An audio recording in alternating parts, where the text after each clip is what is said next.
Desde este mediodía, el Senado votará en particular el proyecto que reemplaza el sistema electoral binominal por uno de carácter proporcional inclusivo. En el debate se analizarán los informes emitidos por las comisiones de Hacienda y de Constitución, Legislación y Justicia. Ahondamos en este tema, nos acompaña el presidente de esta última instancia, el senador del PPD, Felipe Arboe. Gracias por estar con nosotros, senador. Bienvenido. Buenos días, senador. Buenos días, gracias por la invitación.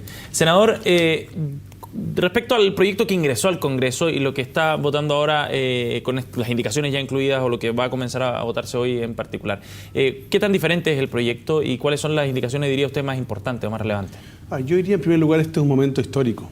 En 25 años de democracia no hemos logrado nunca llegar a esta instancia de segundo trámite constitucional con un proyecto que busca terminar con el sistema binominal. Y eso es muy importante.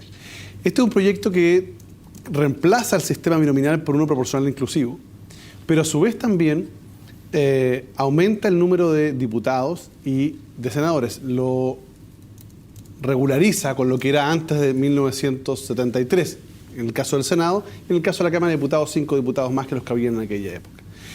Porque aquí hay dos fórmulas. Si uno quiere terminar con el binominal, tiene que tener o un sistema uninominal, es decir, que cada distrito elige solo un diputado, con eso se representa la mayoría, pero la minoría queda aplastada, no hay ningún tipo de representación y no hay mucha diversidad en el Parlamento, ¿no?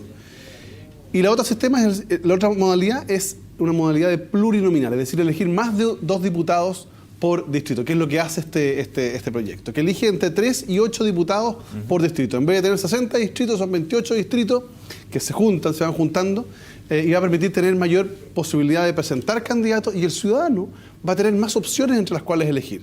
Por ejemplo, si un distrito elige 8 diputados, cada lista va a tener que presentar 9 candidatos. Es decir, vamos a tener en competencia 18 candidatos si fueran 2 listas. Con lo cual los ciudadanos van a poder elegir entre más opciones. ¿Un máximo de 9 candidatos o un máximo, la obligación? un máximo de 9 candidatos. En consecuencia, primero da mayor posibilidad a elegir. Y en segundo lugar, el sistema de selección. ¿Qué significa esto? Es que ¿quién sale electo? Es un sistema proporcional con el método D'Hondt, que termina con lo que hay hoy día. Hoy día el sistema electoral binominal permite que personas que hayan obtenido la tercera preferencia estén sentadas en el Parlamento por sobre aquello los ciudadanos le dieron la segunda preferencia. Claro. Lo cual es una alteración brutal desde el punto de vista de la soberanía popular. En consecuencia, se termina con esto y aquí el sistema es el que va definiendo.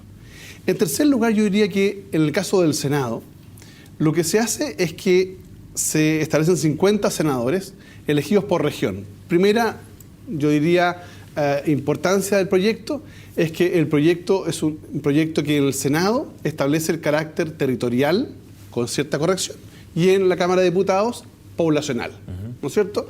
Y eso permite que en el caso del Senado los 50 senadores se distribuyan por las regiones y aquellas regiones que tienen más habitantes se establece también un criterio de corrección con más senadores. Así, por ejemplo, las regiones quinta, octava y metropolitana elegirán 5 senadores y otras regiones van a elegir 3 senadores y otras 2 que se mantienen, ¿no? Senador, pero quedaron bien distribuidos efectivamente sus cupos a su juicio, considerando, por ejemplo, las críticas que había respecto al aumento de diputados en la región de Atacama, que acusaban que había sido voy a eso. Un favor especial al Partido Comunista en particular. Voy a eso, mira.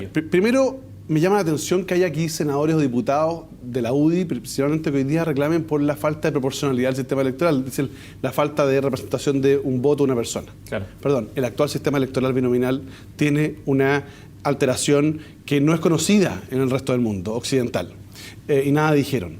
En segundo lugar, hay un informe del Instituto de Libertad y Desarrollo que yo voy a mostrar hoy día en mi intervención en la sala, que señala que este proyecto mejora la proporcionalidad del voto respecto de libertad de desarrollo, respecto del cual actúa el sistema binominal. En consecuencia, creo que es un primer punto a despejar. Y el segundo punto es el que usted dice. Y efectivamente yo tengo observaciones respecto de distribución, particularmente en la Cámara de Diputados, que no se sigue necesariamente un criterio perfecto. Sí. Pero ahí está el argumento de la viabilidad política. Y yo puedo no estar de acuerdo con que Atacama tenga un diputado más que el otro distrito que tiene un poquito más de habitantes. Entonces, puedo estar de acuerdo. Pero déjeme decirle que entiendo que este proyecto ha llegado a esta instancia legislativa porque tiene viabilidad política, es parte de un acuerdo político. Como una negociación ¿Por qué lo digo? Sí, ¿por qué lo digo? Porque es muy escasa las oportunidades en que la democracia logra hacer una reforma electoral con puros incumbentes. Sí. Sí, perdónenme, si al final del día todos los diputados son incumbentes, todos los senadores somos incumbentes porque nos regula nuestro sistema. Además, se parte de la base de los distritos que hoy día hay. Entonces hay varias limitaciones. Eso ha obligado al gobierno, creo yo, con mucha habilidad política, a buscar viabilidad política para que este proyecto no sea uno de los 20 proyectos que se ha presentado desde 1990 y siga durmiendo en el Congreso, y en la próxima elección presidencial y parlamentaria volvamos a comprometer la reforma al binominal. Senador, en este trámite, ¿cuáles esperan usted que sean las indicaciones que más discusión provoquen al interior del Senado? A ver, yo creo que la composición de la Cámara de Diputados y la composición del Senado va a ser un tema de discusión muy fuerte de parte de los parlamentarios, particularmente de gente de la UDI y Renovación Nacional, ¿ya? Eso es un punto. Porque sacaron la calculadora. Se dieron cuenta que mientras más alternativas a elegir, menos probabilidad de ser subsidiados por el binominal tienen. Y por tanto, obviamente, disminuye eventualmente su representación, o al contrario, aumenta la representación más diversa. Porque pensemos además que las coaliciones hoy día que tenemos en Chile, que son dos grandes coaliciones, dicen relación con las alianzas políticas desde el principio de los 90. El sí y el no, digamos, más acomodado, con más o menos partidos. Pero una de las alianzas es muy amplia, versus la otra que son solo dos partidos. Entonces las alternativas son bastante menores, ¿no? Y en segundo lugar, un tema que sí vamos a poner en discusión es el que dice relación con la disminución del umbral de firmas para poder formar partidos políticos. Este proyecto va a permitir que en las regiones se formen partidos regionales, cosa que nos parece bien, porque descentraliza, permite hacerse cargo de una realidad local y no necesariamente impone a aquellas estructuras nacionales dentro de las regiones. Pero lo que no puede ocurrir es que sea demasiado fácil formar un partido político, porque si no uno tiene que concordar las normas. Por un lado, si se establece una facilidad, por ejemplo, de 900 firmas, 600 firmas para formar un partido político en una determinada región, puede ocurrir que el incentivo esté en la atomización. Es decir, sí, claro, yo salgo electo de un partido nacional, renuncio a ese partido, formo mi partido regional y en definitiva tengo mi propia plataforma, lo cual al gobierno de turno, cualquiera sea, le hace mucho más difícil negociar, digamos, porque va a tener pequeños partidos, ¿no? Y además, si consideramos que el sistema contempla un financiamiento a los partidos políticos, financiamiento público, bueno, podría ser eventualmente un incentivo para armar una especie de pyme electoral, ¿no? Entonces, sí, claro, ahí ese va a ser un punto de discusión que tiene que ver más bien con la sociología política. Queremos ¿cuál es el límite? Queremos un país que tenga una diversidad de partidos tan amplia como la cantidad de regiones o comunas, o queremos un sistema donde haya partidos regionales, pero que requieran cumplir cierto umbral de representación ciudadana y no sean pequeños emprendimientos personales, digamos, ¿no? O sea, es una discusión que vamos a tener que dar también hoy día. Senador, queríamos pasar a otro tema, también a abordar lo que sucede en la zona sur, con la violencia que se ha vivido en la zona sur, en la región de la Araucanía y también en la región que usted representa como senador, en la región del Biobío. Veíamos a parlamentarios, senadores de la oposición reunirse con Mahmoud Alewi y pedir una suerte de pactos por la paz en aquella zona, considerando los hechos de violencia con los que comienza este 2015 y en particular que se está expandiendo además a ciertos grupos delictivos, decía Mahmoud Alewi, vinculados al robo de madera que afectan a sectores productivos. ¿Cómo ve usted el escenario para este comienzo de 2015, para un problema que parece seguir avanzando y sobre el cual no se toman cartas profundas, da la impresión al menos? A ver, lo que pasa es lo siguiente, yo diría, primero vamos a tener que, no quiero decir acostumbrarnos, pero estar atentos porque en general los hechos de violencia recrudecen en la época de verano. Sí. Y eso producto de las cosechas forestales, producto de la llegada de determinadas personas que vienen de la ciudad, que son mucho más ideologizadas, y históricamente eso ha producido, me tocaba a mí, como estaba en el gobierno, enfrentar en el verano que eran la mayor cantidad de hechos de violencia. Y lo han advertido en la zona, sí, con panfletos, lienzos. Cierto, sí. Segundo, eso está en el conocimiento de la autoridad. En segundo lugar, creo que el gobierno está haciendo un buen trabajo desde el punto de vista de identificar y separar dos realidades distintas. Uno, que dice relación con los conflictos étnicos y por tanto conflictos de tierra principalmente, y otro lo que dice relación con una actividad delictual. En la provincia de Arauco efectivamente hay una industria dedicada al robo de madera, que no tiene nada que ver con las reivindicaciones de pueblos originarios, que le ponen esta chapa de reivindicación de pueblo originario para darle una especie de manto ideológico, digamos. Pero en estricto rigor, aquí hay una asociación ilícita delictiva dedicada a tomarse fondos, robar la madera, falsificar facturas, trasladarlo y venderlo. Y aquí hay una industria.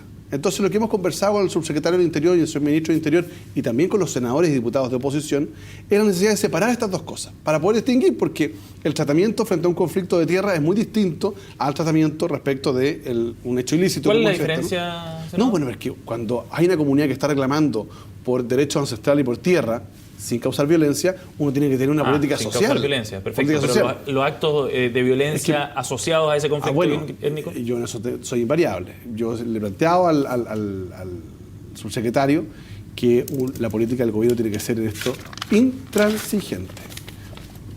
Grupo, comunidad o personas que participan de hechos de violencia debe quedar fuera de cualquier proceso de entrega de tierras. No puede haber un incentivo perverso.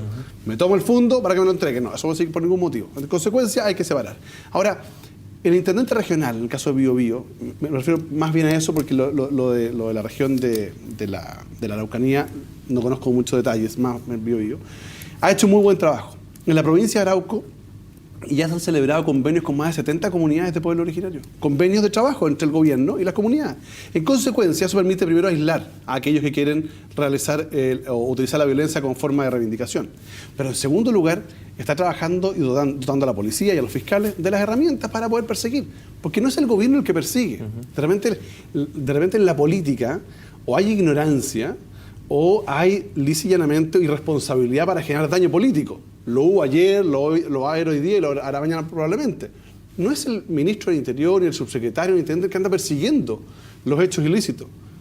Es la Fiscalía. Hoy día en el ordenamiento de Estado de Derecho son los fiscales los encargados de la persecución, pero ellos representan a la sociedad, no el gobierno en esto. Pero los encargados de la seguridad... Por eso, el gobierno le entrega las atribuciones, los recursos, y serán los fiscales con las policías los que tengan que llevar adelante los procesos investigativos.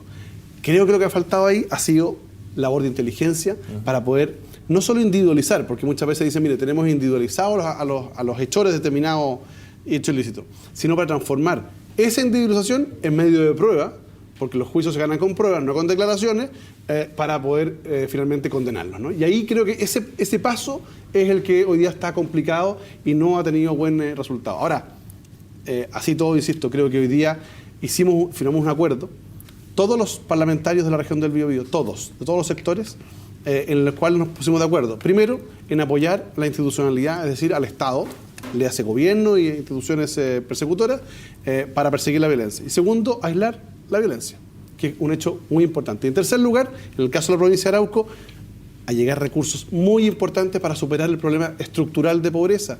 La provincia de Arauco están dentro de las 10 comunas más pobres de Chile y estamos trabajando en una ley de rezago que le va a permitir a la provincia de Arauco tener subsidio o discriminación positiva en materia de vivienda, en materia de educación, en materia de salud, que es lo que la gente finalmente necesita para salir adelante. Senador, muchas gracias por acompañarnos. Gracias que tenga un buen día. Buen día.